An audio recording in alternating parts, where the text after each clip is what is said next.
할렐루야. 우리 귀하신 성도님들, 지난 한 주간도 우리 하나님의 은혜와 돌보심 속에서 평안하셨는지요? 오늘도 이렇게 여러분 가정에서 예배드리는 여러분들을 축복합니다. 오늘도 살아계신 우리 하나님께서는 말씀을 통해서 저와 여러분을 찾아오십니다. 그 말씀을 꼭 붙드시고 이번 한 주간도 말씀대로 이루시는 그 신실하신 하나님을 여러분의 삶의 현장에서 경험하게 되시기를 예수님의 이름으로 축복합니다. 이제 다 함께 사도들의 신앙을 고백하시겠습니다.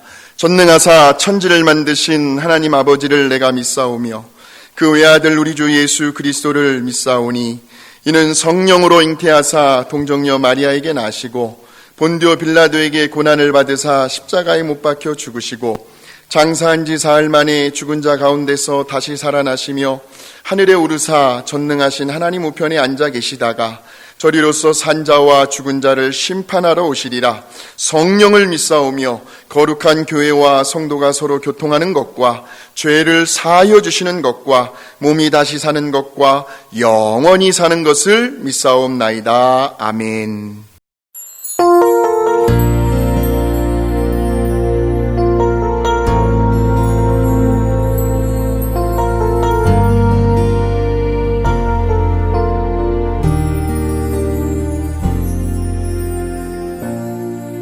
하늘의 문을 여소서 이곳을 주목하소서 주를 향한 노래가 꺼지지 않으니 하늘을 열고 보소서 이곳에 임재하소서 주님을 기다립니다. 기도의 향기가 하늘에 닿으니 주여 임재하여 주소서. 이곳에 오셔서 이곳에 앉으소서. 이곳에서 예배를 받으소서. 주님의 이름만이 오직 주의 이름만 이곳에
주의 이름만 이곳에 있습니다.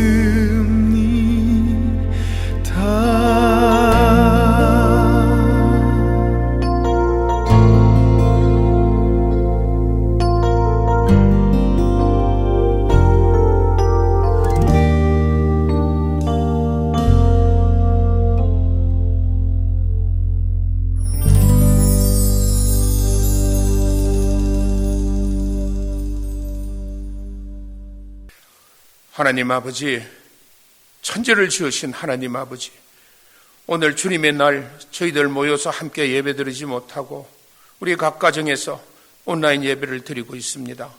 주님, 우리 성도님들 가정가정 찾아주시고 그들의 예배를 받아 주시옵소서. 그들을 축복하여 주시옵소서. 아버지, 이 어려운 속에서도 내가 사망의 음침한 골짜기를 다닐지라도 해를 두려워하지 않을 것을 주께서 나와 함께 하심이라. 주의 지팡이와 막대기가 나를 안위하시나이다. 이런 시편의 말씀 붙들고 저희들 끝까지 이기면서 정말 이렇게 극복하며 갈 수 있도록 하여 주심을 진심으로 감사드립니다. 우리 모두에게도 정말 이 팬데믹 이후 이것이 끝이 아니라는 걸 저희들 알고 있습니다. 하나님께서 허락하시는 새 소망과 새 꿈을 위해서 저희들 기도하며 주님 나라를 위한 선한 싸움 잘 싸울 수 있도록 인도하여 주시오며 축복하여 주시기를 간절히 바라고 원합니다. 또한 하나님께서 세우신 우리 빅터밸리 감사하는 교회가 진정한 초대교회와 같이 이 어려울 때 우리 함께 좀 서로 섬기며 서로 나누며 서로 사랑하는 신앙 공동체라서 특별히 지금 모든 것을 이 어려움을 극복할 수 있도록 주님 이 교회의 사명을 다 할 수 있도록 도와주시고 함께하여 주시옵소서. 주님, 무엇보다도 정말 온 열방을 향한 선교의 꿈 5대양 6대주를 향해 가서 제자 삼으라는 주님의 명령도 수행할 수 있는 선교적 사명도 허락하여 주시옵소서. 내게 능력 주시는 자 안에서 내가 모든 것을 할 수 있으라는 사도 바울의 고백처럼 주님께서 능력 허락하셔서 우리로 하여금 남은 여생 온전히 주님께서 원하시는 전도와 선교를 이루어드릴 수 있도록 주님 인도하시고 축복하여 주시옵소서. 주님, 저희들 가운데서는 연약하시고 연로하신 분들이 많이 계십니다. 이들을 굳세게 붙드셔서 영육간에 강건케 하여 주시옵소서. 주님, 특별히 우리 하병호 장로님과 조두칠 장로님, 박청호 집사님 지금 재활 중에 있습니다. 하루빨리 회복시켜 주시옵소서. 살아계신 하나님을 간증케 하여 주시옵소서. 또한 이 시간에도 병상에 계시는 모든 성도님과 투병 중에 계시는 모든 분들에게 주님의 사랑으로 치료하여 주시고 회복시켜 주시옵소서. 또 하나님, 근래 정말 슬프게도 안타깝게도 우리 홍금회 장로님을 천국으로 보내신 우리 홍근사님, 또 이 팬데믹 속에서 혼자 외롭게 사시는 모든 분들을 기억하셔서 외롭지 않게 하여 주시고 건강하게 기쁘게 하나님 섬김으로 행복한 나날이 될게 은혜 내려 주시옵소서. 아버지 하나님, 이 미국을 위해서 기도드립니다. 이제 곧 다시 있을 대통령 선거에서 주님의 마음에 합한 자가 대통령이 되도록 인도하여 주셔서 이 미국을 영원히 주님의 나라 되게 축복하여 주시옵소서. 주님, 한국도 같은 은혜 내려주셔서 평화로운 주님의 나라로 삼아주시기를 간절히 바라고 원합니다. 아버지 하나님, 또 저희 교회에서, 우리 교회에서는 원로 목사님, 은퇴 목사님 잘 남은 여생 사명 잘 감당할 수 있도록 환경과 처지와 능력 허락하여 주시옵소서. 주님, 우리 담임 목사님, 최우신 목사님에게도 큰 영권을 허락하시고 다니엘에게 주셨던 지혜와 능력을 허락하시고 건강 지켜주셔서 교회를 이끌어 가시는데 조그마한 어려움도 없게 하여 주시옵소서. 이 시간 이제 말씀 받을 시간입니다. 이 말씀으로 새롭게 되며 또 말씀으로 인해서 우리를 향하신 하나님의 뜻을 깨닫게 하시고 우리들의 상처받은 영혼들을 치우게 하시고 모든 삶에서 주님의 말씀대로 행하며 항상 기쁘게 감사하며 새롭게 살아갈 수 있도록 은혜 내려 주시옵소서. 우리들의 남은 여생에서도 늘 향기로운 찬양과 기쁨으로 주님과 기도로 교통하는 복된 삶이 될 수 있도록 축복하여 주시옵소서. 아버지, 감사드리며 이 모든 말씀을 우리를 구원해 주신 우리 주 예수 그리스도 이름 받들어 간절히 기도드립니다. 아멘.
약속하신 주의 사랑 힘입고 성령으로 힘써 싸워 이기며 약속 믿고 굳게 서리라. 굳게 서리 영원하신 말씀 위에 굳게 서리. 굳게 서리 그 말씀 위에 굳게 서리라. 주님 약속하신 말씀 위에서 성령 인도하는 대로 행하며 주님 품에 항상 안식 얻으며 약속 믿고 굳게 서리라. 약속 믿고 굳게 서리 영원하신 말씀 위에 굳게 서리. 말씀 위에 굳게 서 그 말씀 위에 굳게 서리라. 거룩하신 하나님 아버지, 지난 한 주간도 하나님의 귀한 백성들 눈동자처럼 지키시고 저들의 일거수일투족을 세밀하게 살피시고 보살펴 주시고 오늘 이 예배의 자리까지 인도해 주신 거 감사합니다. 돌아보면 우리 하나님은 우리들을 한순간도 잊지 아니하시고 그림자처럼 우리를 따라다니시며 때마다 일마다 베풀어 주신 그 은혜의 도움의 손길들이 있었습니다.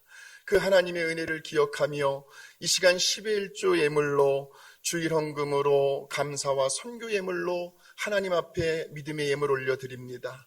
그 드린 마음과 그 손길들을 하나님께서 축복하여 주시고 이번 한 주간도 경제적인 어려움과 고통 당하지 않게 하여 주시며 세상에 떠돌아다니는 것이 돈인데 이왕이면 하나님을 신실하게 믿는 자녀들에게 그런 돈이 안겨지게 하여 주시어서 하나님의 선한 일을 위하여 귀하게 쓰임받는 우리 성도님들의 가정과 저들의 일터가 되게 하여 주시옵소서.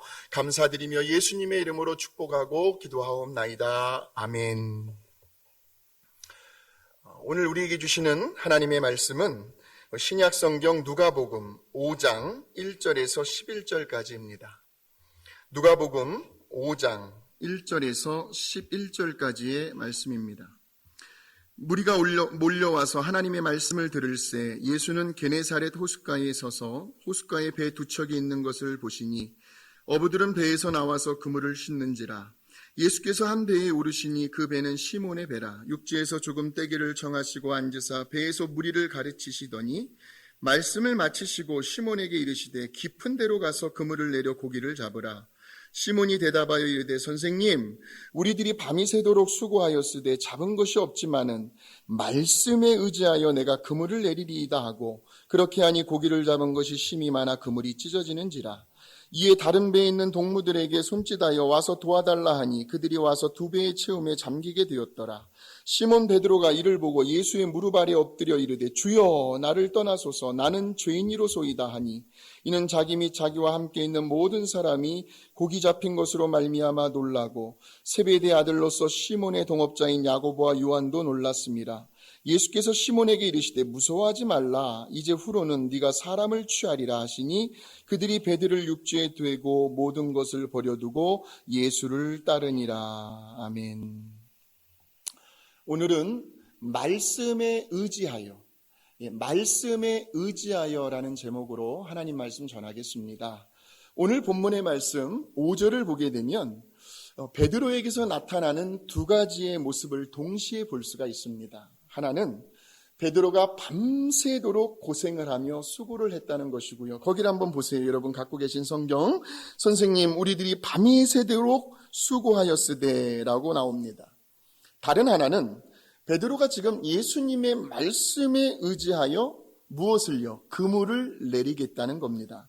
말씀에 의지하여 내가 그물을 내리리이다. 그러니까 지금 베드로의 이 두 모습이 서로 대조를 이루고 있다는 겁니다. 같은 장소입니다. 상황과 조건도 전혀 달라진 것이 없습니다. 단 하나 달라진 것이 있다면 지금 베드로의 인생 속에 누가요? 예수님께서 들어오셨다는 거예요. 예수님이 관여하셨다는 겁니다. 그러니까 첫 번째의 베드로의 모습은 예수님과 전혀 상관이 없는 모습이었습니다. 그저 자기 혼자 힘으로 밤새 애를 쓰고 고생한 모습이었습니다. 그런데 베드로의 그 두 번째 모습은 철저히 예수님의 말씀에 의지하고 있습니다. 말씀에 의지하여 내가 그물을 내리리이다. 그렇다면 도대체 베드로가 어떤 상황 가운데 있었길래 이처럼 서로 다른 두 가지의 모습을 보였는지 그 베드로의 정황을 먼저 살펴보아야 합니다. 자, 우리 1절을 한번 보실까요? 1절에 보시면 무리가 몰려와서 하나님의 말씀을 들을새. 무리가 예수님께로 몰려왔다. 뭐 하기 위해서요? 하나님의 말씀을 듣기 위해서요. 물론 숫자가 정확히 얼마인지는 모르지만 아무튼 셀 수 없이 많은 사람들이 하나님의 말씀을 듣기 위해서 예수님께로 몰려왔다는 겁니다. 자, 그런데 1절을 다시 한번 보시기 바랍니다. 예수는 게네사렛 호숫가에 서서, 그러니까 처음에는 예수님께서 게네사렛 호숫가에 서 계셨습니다. 그런데 사람들이요 막 물밀듯 예수님께로 막 몰려드니까 여러분 한번 그 몰려드는 장면을 마음속에 한번 연상해 보시기 바랍니다. 자연히 예수님께서 사람들 속에 파묻히게 되었을 겁니다. 그러면 어떠한 현상이 나타날까요? 바로 예수님 코앞에 있는 사람들은 예수님을 잘 보겠지요. 말씀을 듣는데도 집중이 잘 될 것입니다. 성도들도 보면요, 언제나 앞자리에 와서 말씀을 들으려고 하시는 성도님들이 계십니다. 아주 좋은 자세요, 태도이죠. 그런데 뒤로 가면 갈수록 사람들은요, 앞에 있는 사람의 머리에 가려가지고 예수님을 잘 볼 수 없게 됩니다. 뿐만 아니라 말씀에 집중하기도 쉽지 않을 거예요. 그때에 예수님께서 주변을 둘러보십니다. 자, 그러다가 2절을 보실까요? 2절에 호숫가에 고기를 잡는 배 두 척이 있는 것을 발견하여 옳거니 그래, 저 배 위에 올라가서 말씀을 전하면 되겠구나. 왜요? 좀 더 높은 곳에 올라가면 보는 시야가 넓어지기 때문입니다. 그렇게 되면 예수님도 군중들과 아이 컨택을 할 수 있고요, 말씀을 듣는 사람들도 집중하기가 더 쉬워질 것입니다. 그런데요, 얼마나 많은 사람들이 모여들었으면요, 예수님이 배 위에 올라간다고 해서 해결될 문제가 아니었습니다. 그래서 예수님께서 뭐라고 말씀하시냐면 3절입니다. 육지에서 배를 조금 떼기를 청하시고, 육지에서 배를 뒤로 좀 떼기를 청하셨어요. 사람들에게서 거리가 좀 더 멀어지기를 원하셨습니다. 그래야 그들을 한눈에 다 볼 수가 있기 때문이겠죠. 그리고는 배에 앉으셔서 아주 편안하게요, 수많은 무리들이 모여 있었지만 마치 한 사람과 대화를 하듯이 그렇게 자연스럽게 말씀을 가르쳐 주십니다. 우리 예수님은 설교의 대가이셨습니다. 그 심오한 진리를 청중들이 알아듣기 쉽게, 이해하기 쉽게 그들의 눈높이에 맞춰서 그들의 생활에 적용할 수 있도록 말씀을 아주 탁월하게 증거하는 실력과 능력이 있으셨습니다. 물론 그 당시에도 예수님처럼 율법을 가르치는 교사들이 있었습니다. 그들을 가리켜 서기관들이라고 합니다. 그런데 왜 사람들이 들어보면 알잖아요. 아유, 또 뻔한 소리 하시네, 또 식상한 소리 하시네, 어느 책에서 갖다 베꼈구만, 짜집기 했구만. 왜 들어보면 알잖아요. 요즘은요, 말씀을 듣는 성도님들의 귀가 높아졌습니다. 굉장히 고급스러워졌습니다. 무슨 옛날처럼 무작정 막무가내로 믿기만 하시오라는 시대는 지나가 버렸습니다. 그도 그럴 것이요, 기독교 방송을 통해서 수많은 목사님들의 설교를 들을 수가 있습니다. 또한 셀룰라폰을 통해서 유튜브 채널에 들어가면 정말 어마어마할 정도로 설교들이 쏟아져 나오고 있습니다. 자기 입맛에, 자기 취향에 맞는 설교를 선별해서 들을 수 있는 시대가 되어버렸습니다. 말씀의 기갈이 아닌 말씀의 홍수 속에서 지금 우리는 살아가고 있습니다. 그런데 이때에 중요한 것이 있어요.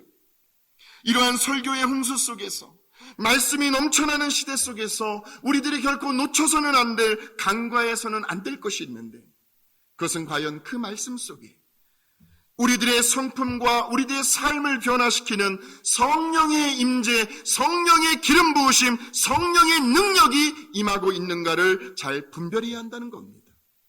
설교라고 해서 다 하나님의 말씀이 아니라는 거예요. 히브리서 4장 12절에 보니까 하나님의 말씀은 살아있고 활력이 있어 좌우의 날선 어떤 검보다도 예리하여 우리의 영과 및 관절과 골수를 찔러 쪼개기까지 하며 우리의 생각과 마음을 감찰하신다고 했습니다. 그러니까 하나님의 말씀은요, 우리의 영혼육을 수술하시고 고쳐주시고 치료하시며 회복시키시는 성령의 검이라는 거예요. 할렐루야! 좌우의 날선 어떤 검보다도 예리하여. 그래서 보세요. 사람들이요, 예수님의 말씀을 들어보니까 일반 다른 서기관들과는 뭔가 차원이 다르다는 것을 느끼게 됩니다. 그것이 어디에 나오냐면 마태복음 7장으로 갑니다. 마태복음 7장 28절에서 29절의 말씀입니다. 예수께서 이 말씀을 마치심에 무리들이 그의 가르치심에 놀라니 이는 그 가르치시는 것이 권위 있는 자와 같고 말씀에서 영역이 흘러나오고 있다는 거예요. 그들의 서기관들과 같지 아니함일러라. 그렇게 예수님께서요, 그 수많은 무리들에게 말씀을 전하셨습니다. 당연히 그곳에 있던 많은 사람들이 예수님의 말씀에 깊은 감동과 깨달음과 은혜를 받았을 겁니다. 그런데요, 오늘 본문의 말씀을 보게 되면 그 중에서도 특별히 은혜를 받은 사람이 나오는데 그 사람이 바로 시몬 베드로였다는 겁니다. 그걸 어디에서 알 수 있냐면, 자, 4절을 한번 가보실까요? 4절에 보시면 말씀을 마치시고, 요즘은 보통 설교를 25분에서 30분 정도 하지만 물론 얼마 동안 예수님께서 말씀을 전하셨는지 시간은 나와 있지 않습니다. 아무튼 예수님께서 말씀을 마치셨어요. 그리고는 시몬 베드로에게 뭐라고 말씀하시냐면 깊은 데로 가서 그물을 내려 고기를 잡으라라는 거예요. 한번 생각해 보세요. 아니, 밤새 고기를 잡느라고 시달린 베드로에게요, 또 깊은 데로 가서 그물을 내려 고기를 잡으랍니다. 이 얼마나 황당한 이야기입니까? 그런데 여러분, 베드로라는 인물을 연구하게 되면 베드로는 원래 그의 성격상이요, 누가 무슨 말을 한다고 해서 고분고분 들을 사람이 아닙니다. 고집도 꽤 있고요, 욱하는 성질도 있고요, 성격도 되게 급해요. 그리고 자존심도 굉장히 센 사람입니다. 그런데 그런 베드로가 예수님의 말씀에 은혜를 받은 거예요. 그리고 그 받은 은혜를 즉시 행동으로 옮기고 있더라는 겁니다. 그러니까 행동의 변화까지 가야 그 사람이 진짜 은혜를 받은 사람이에요. 아이고, 목사님 은혜 받았습니다. 예, 그렇게 말씀해 주시는 것도 격려가 되지만 그 정말 은혜 받은 사람은 그 받은 은혜를 생활 속에 가지고 가서 삶의 변화까지 가는 것이 정말 은혜 받은 사람이라는 겁니다. 5절을 한번 보실까요? 시몬 베드로가 말씀의 은혜를 받고 이렇게 대답을 합니다. 선생님, 우리들이 밤이 새도록 수고하였으되 잡은 것이 없지만은 말씀에 의지하여 내가 그물을 내리리. 말씀에 의지하여. 참, 이러한 베드로의 모습을 바라보고 있는 우리 예수님의 마음은 얼마나 기쁘셨을까요, 여러분? 거의 대부분의 모든 설교자는요, 말씀을 전하는 자나 말씀을 듣는 자 모두가 다 하나님의 말씀에 순종하고 말씀의 권위 아래로 들어가서 우리의 모난 성품과 세상을 살아가는 삶의 방식을 날마다 말씀대로 변화되어가는 그런 모습을 보고 싶어 합니다. 또한 그런 목회자, 그런 성도들을 만나게 되면 마음에서부터 깊은 존경심이 생겨납니다. 그러니까 하나님의 그 생명의 말씀이 그들의 삶 자체가 되어버린 거예요. 은혜 받은 말씀을 직접 몸으로 살아내는 겁니다. 지금 그렇게 예수님의 말씀을 듣고 은혜를 받은 그 베드로가 예수님의 말씀 앞에서 순종을 하고 있습니다. 말씀에 의지하여. 그런데 이제부터가 중요해요, 여러분. 제가 지금부터 말씀을 드리는 그 베드로의 상황을 알게 되면요, 지금 베드로가 하고 있는 이 순종은 보통 어려운 순종이 아니었다는 것을 알게 되실 겁니다. 자, 보세요. 지금 베드로는 어부입니다. 그날도 여느 때와 다름없이 베드로를 비롯하여 그의 동료들이 해가 질 무렵에 배를 띄워 고기를 잡으러 나갑니다. 자, 1절에 보시면 게네사렛 호수라고 나와 있는데, 사복음서에 보시면 갈릴리 바다, 디베랴 바다 다 같은 호수를 가리킵니다. 단지 그 지역에 따라 지역의 이름을 붙여 호수의 이름을 다르게 부르고 있을 뿐입니다. 그렇게 배를 띄우고는 그동안 평생을 갈고 닦아온 어부로서의 노하우와 바다에 대한 지식과 경험을 살려서 그날 밤도 여기저기에 그물을 내립니다. 지금 그들은 베테랑들입니다. 수십 년 동안 생계의 직업으로 어부 생활을 해온 사람들입니다. 그런데 그날따라 희한한 일이 벌어집니다. 고기를 통 잡을 수가 없는 거예요. 그물을 내릴 때마다 번번이 빈 그물만 올라옵니다. 이거 이상하다. 분명히 이 시간쯤에 이곳에 그물을 내리면 고기들이 걸려 들어와야 정상인데 그날따라 왠지 한 마리의 고기도 잡히질 않는 겁니다. 밤은 깊어가고 시간은 점점 흘러갑니다. 서서히 불안감이 밀려옵니다. 초조해집니다. 왜요? 당장 그들의 생계가 걸려있는 문제였기 때문입니다. 고기를 못 잡으면 처자식이 굶게 되니까요. 그래, 조금만 더 힘을 내보자 하다가 어느덧 동이 터올랐습니다. 날이 환하게 밝아온 거예요. 그러니까 한마디로 밤을 꼴딱 새어버렸습니다. 그리고는 거의 탈진된 몸으로 배에서 내려옵니다. 이제 집으로 갈 차비를 해야 합니다. 그물을 씻어야 하고 손질을 해야 합니다. 그래야 그 다음날 또 쓸 수가 있습니다. 그런데 여러분, 자, 2절의 말씀, 그 장면을 깊이 있게 한번 묵상해 보시기 바랍니다. 그렇게 밤새도록 애를 쓰며 온갖 고생을 다해가며 수고를 했는데 정작 손에 쥐어지는 것이라고는 아무것도 없었어요. 몸은 천근만근 무거웁니다. 피곤이 쓰나미처럼 몰려옵니다. 투자한 것에 비해 아무런 소득이 없습니다. 고생한 보람도 없습니다. 이제 당장 뭘 먹고 살아가야 하나 걱정이 태산 같습니다.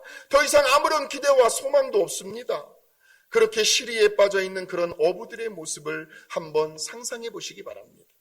그런 저들의 모습 속에서 혹시라도 지난날 저와 여러분들의 모습이 떠오르지는 않으십니까? 어떻게 해서든 이민 와서 살아야 남아야겠다는 서바이벌, 생존의식을 가지고 아무것도 없는 맨 땅에서 무언가에 매달려 정신없이 앞만 보고 달려왔던 세월들이 있었습니다. 그래도 남부럽지 않게 성실하게 아낄 거 아껴가며 열심히 살아왔노라고 자부심과 긍지를 가지고 있었는데 어느 날인가 무슨 생각에 그동안 나의 지나온 발자취를 되돌아보니까 그렇게 허무할 수가 없는 겁니다. 도대체 내가 무엇을 위해 살아왔는가? 마치 시간만 흘러간 것 같고 아무것도 이루어 놓지 못하고 인생을 헛살아온 것 같은 그러한 공허함과 허전함이 우리의 마음을 가득 채울 때가 있더라는 거예요. 다른 자식들은 몰라도 내 손으로나 내가 키운 자식만큼은 절대로 그럴 리가 없을 거야. 그렇게 철석같이 믿었던 내 자식이 어느 날 기차가 철로에서 탈선하는 것처럼 정상적인 삶의 궤도에서 벗어나 있는 거예요. 나쁜 습관과 중독에 빠져서 헤어나오지를 못하고 있는 겁니다. 그렇다고 옆에서 어떤 도움을 줄 수 있는 것도 아니에요. 그저 무기력하게 자식을 바라만 보고 있어야 하는 그 부모의 심정이요. 또한 늘 건강에 신경을 쓰고 조심해 왔습니다. 누구보다도 음식을 조절하며 규칙적으로 운동도 하고 그래서 건강 하나만큼은 자부심을 가지고 살아왔는데 어느 날 전혀 예상치 못한 그 질병의 고통 앞에서 한없이 무너져 내리는 시간들이 있었습니다. 그동안 얼마나 부지런하게 뛰어다니며 성실하게 일을 하여 모아둔 재산인데 그 전 재산이 사기꾼에게 한번 잘못 걸려들어서 하루아침에 길거리에 나앉게 되었을 때 그때의 그 밀려오는 원통함과 억울함, 허탈함과 절망감을 누가 감히 헤아려 줄 수가 있겠습니까? 그런데 지금 이런 상태에 빠져있던 베드로가요, 예수님의 말씀을 들은 거예요. 은혜를 받았어요. 그리고는 예수님이 하시는 말씀에 순종을 합니다. 깊은 데로 가서 그물을 내려 고기를 잡으라. 무슨 의미일까요? 베드로야, 아직 끝난 게 아니야. 왜 그렇게 낙심하고 있니? 왜 그렇게 어깨가 축 처져 풀이 죽어 있니? 왜 그렇게 세상 다 산 사람처럼 절망에 빠져 있니? 자, 고개를 들고 어깨를 올리고 나를 봐라. 그리고 이제부터 나만 믿고 나를 의지하고 내가 하는 말대로 다시 한번 시작해 볼 수 없겠니? 하는 의미입니다. 이럴 때에요, 교만한 사람 같으면요, 말씀을 듣긴 들어도 깨닫지 못하고 자기 고집대로 사는 사람은 이렇게 반응할지도 모릅니다. 예수님, 당신이 뭘 그렇게 잘한다고 그런 말을 하세요? 그렇게 남일이라고 함부로 말하는 거 아니에요. 우리는 어부예요. 이 분야에서만큼은 우리가 전문가라고요. 예수님, 고기 잡아보셨어요? 자존심이 상해서 기분 나빠할 수도 있었을 것입니다. 뿐만 아니라 지금 예수님이 말씀하시는 시점은 이미 기차가 떠나가고 없는 상황입니다. 지금 깊은 곳으로 가봐야 고기들이 없는 시간대입니다. 이미 날이 밝은 아침에는 상식적으로 봐도 고기들이 없는 때거든요. 그런데 지금 베드로의 행동을 보십시오. 누가 건드리기만 해도 짜증이 났어야 할 그 베드로의 감정의 상태, 또 만신창이가 된 몸의 컨디션은 어떻고요? 그리고 업으로서 대단한 긍지와 자부심을 가지고 있었던 그의 삶의 노하우, 지식과 경험들을 다 내려놓습니다. 자신을 죽이는 순종이었습니다. 선생님, 우리들이 밤이 새도록 수고하였으되 잡은 것이 없지만 말씀에 의지하여. 그러니까 말씀은요, 인간의 모든 한계와 상황을 초월한다는 겁니다. 말씀에 의지하여 내가 그물을 내리리이다. 그랬더니 그 결과를 한번 보실까요? 6절입니다. 그렇게 하니 고기를 잡은 것이 심이 많아 그물이 찢어지는지라. 여러분, 그물은 웬만해서는 찢어지지 않아요. 그물이 찢어질 정도로. 뿐만 아니라 7절을 보십시오. 이에 다른 배에 있는 동무들에게 손짓하여 와서 도와달라 하니 그들이 와서 두 배의 채움에 잠기게 되었더라. 얼마나 많은 양의 고기를 잡았으면 배 한 대 가지고는 어림도 없었다는 말입니다. 그런데 여러분, 만약에요, 베드로가 예수님의 말씀을 그저 대수롭지 않게 생각하고 한 귀로 듣고 한 귀로 흘려버렸으면 어쩔 뻔했습니까? 참 순종한다는 것이 이처럼 엄청난 기적을 불러온 겁니다. 단 한 번의 순종으로 인해서 그 전날 밤새도록 애를 쓰며 죽도록 고생을 하고 수고했던 그 모든 노력들과 시간들, 소모된 체력, 에너지, 메마른 감정, 탈진되어버린 육체의 피곤함, 잃어버렸던 소망들이 한순간에 회복이 되더라는 거예요. 언제요? 말씀에 순종할 때. 마치 텅 비어있던 그물과도 같았던 베드로의 그 공허한 인생이 예수님의 말씀 한마디에 은혜를 받고 순종을 했더니 그물이 찢어질 만큼, 배 한 대로는 어림도 없을 만큼 충만한 인생으로 변화되더라는 거예요. 누구 때문에요? 예수님 때문에요.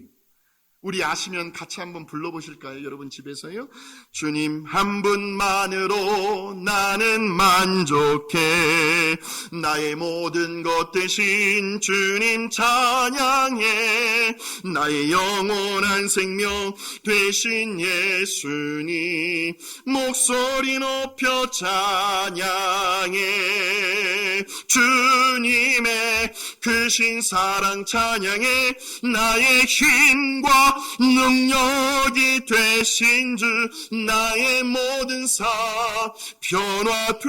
변화되었네. 주의 크신 사랑 찬양해. 그렇게 베드로는 주님 한 분 때문에 그의 인생이 충만해지는 놀라운 경험을 하게 됩니다. 그렇게 되니까요, 이제는 예수님을 바라보는 그의 생각과 관점이 완전히 뒤바뀌게 되었습니다. 5절에서는 예수님을 가리켜 선생님이라고 불렀는데 그 기적을 경험하고 나서는 8절로 가보십시오. 시몬 베드로가 이를 보고 예수의 무릎 아래에 엎드려 이르되 주여 나를 떠나소서 나는 죄인이로소이다. 주여라고 호칭이 달라지고 있습니다. 그러니까 지금 베드로의 눈앞에 서 있는 예수님은요, 그저 단순히 말씀을 가르치고 전하는 율법 교사들 중에 한 사람이 아니라 바다와 물고기까지도 다스리시고 통치하시는 창조주 하나님이심을 베드로가 깨닫게 된 겁니다. 그런 베드로에게 이제 예수님은 앞으로 베드로가 짊어지고 가야 할 사명의 말씀을 주십니다. 그것이 10절에 나와요. 예수께서 시몬에게 이르시되 무서워하지 말라. 이제 후로는 네가 사람을 취하리라. 사람을 취하리라. 이제 말씀을 마치겠습니다. 인생을 살아가다 보면요, 때로는 내가 공부하고 연구했던 그 전문 분야에서 나의 지식과 경험과 노하우가 통하지 않을 때가 있습니다. 그래서 슬럼프에 빠지게 되고 내 실력과 수준이 고작 이 정도밖에 되지 않았는가 하는 자괴감에 빠질 때가 있습니다. 저도 그래요. 내 자신의 한계를 뼈저리게 느끼게 되고 어려움을 겪을 때가 있습니다. 그때에 그 밀려 들어오는 나의 그 무기력함과 허탈함, 공허함은요, 당해보지 않고서는 뭐라 말로 표현할 길이 없습니다. 마치 한없이 절망의 늪으로 빨려 들어가는 것 같습니다. 빠져나오려고 발버둥을 치면 칠수록 오히려 더 헤어나올 수가 없습니다. 힘이 점점 빠져갑니다. 더 이상 버틸 만한 여력이 남아있지 않습니다. 서서히 눈이 감겨지고 정신이 혼미해집니다. 이제 다 끝이 났구나. 그렇게 체념을 하고 포기하고 있는 그때에 어디선가 구원의 손길이 저와 여러분의 팔목을 붙들어 줍니다. 손바닥을 잡으면 우리가 놓칠 수도 있으니까 예수님은 우리의 팔목을 잡아주십니다. 그리고는 그 늪에서 우리를 끌어올려 주십니다. 그렇다면 사랑하는 성도 여러분, 오늘 우리들이 베드로처럼 이러한 회복과 구원을 경험하는 때는 언제일까요? 그 순간이 바로 하나님께 예배를 드리는 시간입니다. 그래서 우리는 예배를 소홀히 여겨서는 안 됩니다. 집에서요, 가족들끼리 누가 보지 않는다고 해서요, 하나님 앞에 예배드리는 그 거룩한 시간에 우리들의 온 매문새를 더 단정히 하고요, 경건한 마음으로 하나님 앞에 예배드릴 수 있는 자세가 되어야 합니다. 왜냐하면 언제 어느 때에 하나님의 구원의 손길이 저와 여러분에게 미칠지 모르기 때문입니다.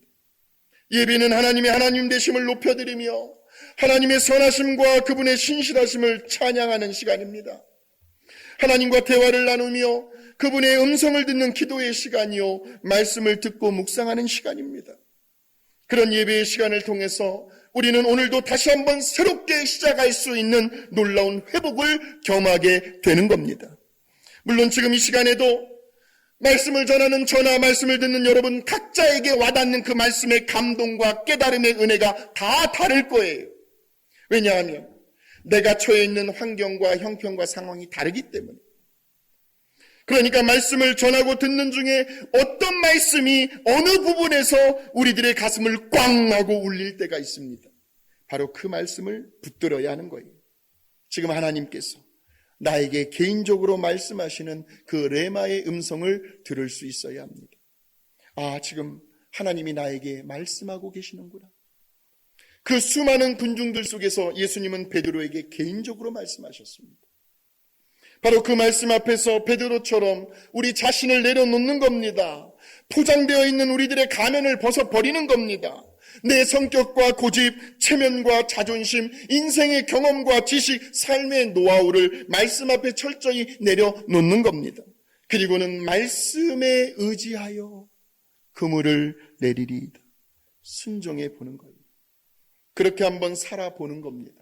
이치에 맞지 않아도, 이해가 되지 않아도, 비현실적이라 할지라도 주님 말씀하셨사오니 말씀대로 이루어지기를 원하나이다. 이런 믿음을 가지고 말씀을 삶 속에 적용해 보는 겁니다.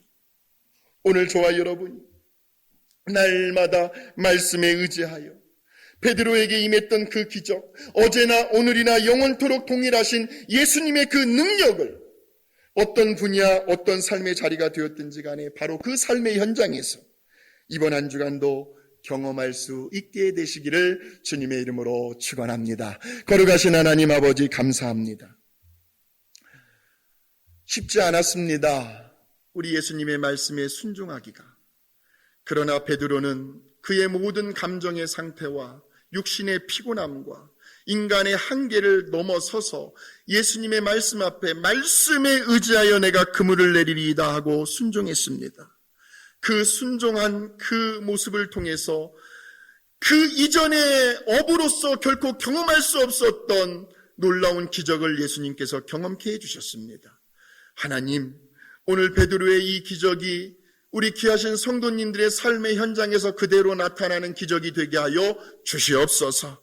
어떠한 삶의 형편과 상황과 환경에 처해 있다 할지라도 오늘도 주시는 말씀에 의지하여 말씀 앞에 순종할 수 있는 우리들의 믿음이 되게 하여 주시옵소서. 지금은 우리 주 예수 그리스도의 은혜와 하나님 아버지의 무한하신 사랑과 성령님의 교통하심과 인도하심이 오늘 주신 생명의 말씀을 붙들고 가슴에 새기며 그래, 이번 한 주간도 주신 말씀대로 한번 살아봐야지, 그렇게 믿음으로 결단하는 모든 성도님들의 머리 위에, 저들의 가정과 일터 위에 이제로부터 영원토록 함께하옵시기를 간절히 축원하옵나이다. 아멘.